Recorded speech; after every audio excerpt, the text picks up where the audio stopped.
for the people I've talked to, I mean, the ones that are working are crushing it. You know, the people that are there are just the ones that are fortunate enough to have been called back are doing well.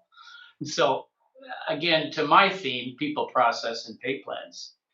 Good times, bad times. This is why you need the right people doing the right process with the right pay plans. So regardless of good environment, poor environment, ups, downs, because we're going to have that in the car business. This is just strange, but for the people that are at work, I talked to my friends over at Barry Honda. Now they're down to half staff, but each salesperson's selling 23, 24 cars, and the F&I manager's spinning 70, 80 deals. So everybody's making a check that's fortunate enough to be back to work. So, you know, I think the thing going forward for F&I and for everybody, it's just inventory. You know, it's just inventory. So, but I have to make a comment about this other dealer that you just mentioned. You know, everybody's doing 23 or 24 cars. I think they're losing business. They don't have enough staff. Hey, that could be true too. But, you know, one of the biggest things that I talk about this all the time.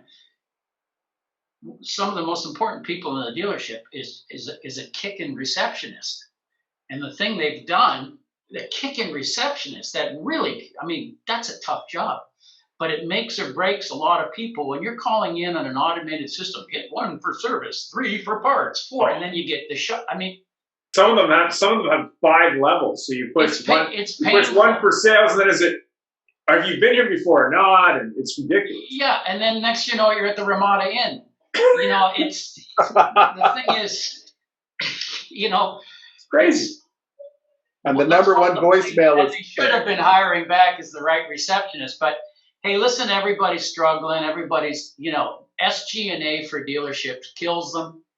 So, you know, when you're looking at SG&A and they're trying to, you know, manage the payroll, yes, they're cutting corners, yeah, but, you know, they're not turning that many people away. The feedback I'm getting from the men and women on the street is that the consumers actually become more tolerant because of these times. So, I like to see everybody back at work because, you know, I'm a capitalist. And so I like to see everybody working. And it's a struggle for people. So the ones that are fortunate enough to come back to work, that have been called back to work, COVID really hasn't hurt them that much from what I'm hearing, talking to the men and women doing the heavy lifting on the streets, you know.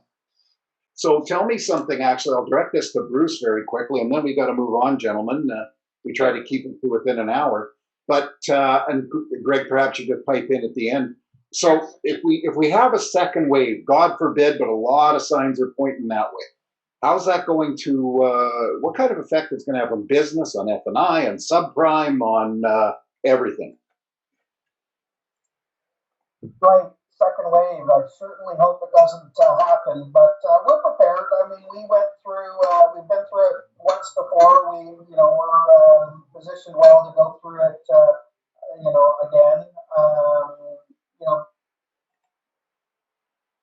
are always going to need cars. It's kind of like getting a haircut. So, I think, it's a good time for dealers to reflect on other areas that maybe they haven't focused before. Maybe they haven't focused as being as much unused as before because things have been so good just selling new cars. So here's a real opportunity, for dealers to try to get a strong used car operation, and that'll feed into non-prime. There's lots of industry reps and training that Greg and people do. It's the dealers aren't alone. They can build a good use it as a great opportunity to maybe focus in on an area that they haven't done well at. Any final questions from the crowd? Obviously, we got 2 great shows coming up. I put up the slides quickly there. They're listed on the website. If you wanted to find, obviously, reboarding, which is a new topic in HR, and then talking about service drive again with a lot of great guests, including Chris Collins from LA, who's a pretty dynamic guy. So looking forward to that. Was there any other? Oh, there's a question. Processes and paid plans are so important to business from Jay. I agree 100%. What is your feeling, I guess, in terms of the ownership? I guess would be the way I'd look at it. Why do you feel ownership isn't doing the right pay Is that for me, Ian? plan? Yeah, I guess. You're the pay guy. Yeah, well, it's just missed it. I need the whisper 2000 in my ear here. It's people process and pay plans is everything. It all starts from the top down. And when I said who's coaching the team up, everybody needs a coach, right? And who's the head coach in most dealerships? The GM or the dealer principal. If it's a hands-on dealer principal, smaller store, like a Whitby Hyundai, where he's everything, it still starts from the top. And if you don't understand the products, get somebody who does. Lots of GMs aren't really great at their products. It's just the way it is. And if you need help with pay plans, I'll help anybody with the pay plan free of charge, and I can give you some parameters to work within. Well, I have to tell you something, Greg. That's such a big deal because my experience has been that so many dealer principals or owners, they'll manage from the bottom line up, and they'll look at their pay plans and they'll say, "Well, wait a minute, I need to make this. So where can I? Oh, you know what? We won't give spiffs because it's the salesperson's job to set up the business office." Yeah, and those days are gone when they say, hey, it's part of your job. It's over. If I'm an owner, I take a little bit less and drive top line revenue. If you're driving top line revenue, everybody's happy. I mean, everyone's happy from the bottom down, and the owner's still going to Tahoe. He might not be staying at Deer Valley, but he's still going to Tahoe. Oh, by the way, the border's closed. They ain't going to Tahoe right now. They're going to Whistler. You can't go anymore.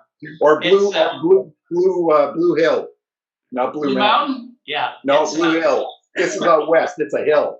It's top down. The GM or the DP's got to take ownership of it, and they've got to. I have seen this so many times in my life how the right pay plan changes everything, and the right process, of course, because you need that process in place to keep the volume moving. And when everybody's on the same page, just like a team, when everybody's on the same page, it just makes a huge difference. It's really night and day. So Thank you. Since the time the call wraps at 9, so we're done. So thanks very much to everybody. And of course, Bruce and Greg, if you want to stay on for a couple minutes, we can definitely talk about that. Sure will. Thanks everybody for attending. Thanks, Jay, for your input. Christian, Jim, nice to see you again. And no